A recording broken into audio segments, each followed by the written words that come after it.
एक दिन महाराज कृष्णदेव राय ने कहा, सभी दरबारी तथा मंत्रीगणों को यह आभास तो हो ही गया होगा कि आज दरबार में कोई विशेष कार्य नहीं और ईश्वर की कृपा से किसी की कोई समस्या भी हमारे सम्मुख नहीं। अतः क्यों न किसी विषय पर चर्चा की जाए। क्या आप जैसे योग्य मंत्रियों व दरबारियों में से कोई सुझा सकता है ऐसा विषय जिस पर चर्चा कराई जा सके?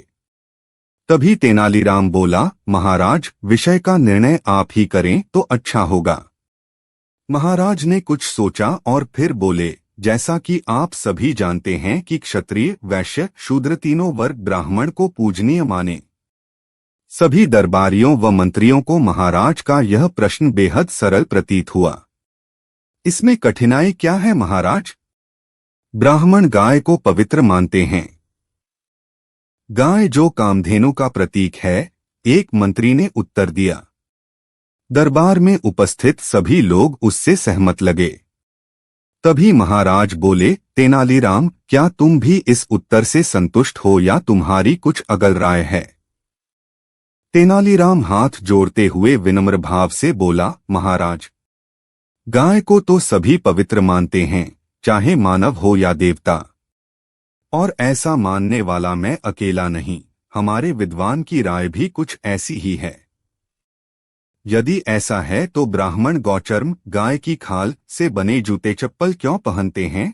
महाराज ने फिर पूछा। दरबार में चहुं ओर चुप्पी छा गई।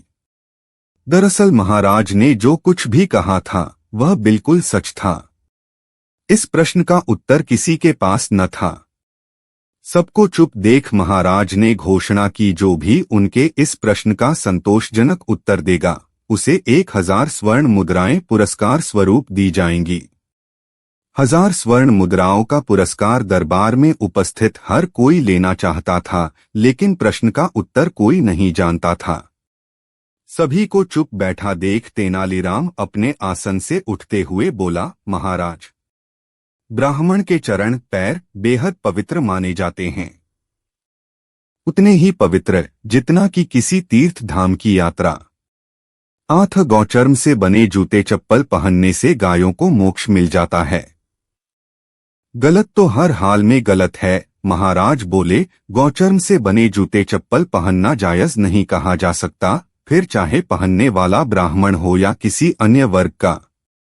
लेकिन मुझे खुशी इस बात की है कि तेनालीराम ने उत्तर देने का साहस तो किया। चतुराई भरा उसका उत्तर उसे 1000 स्वर्ण मुद्राएं दिलाने के लिए काफी है।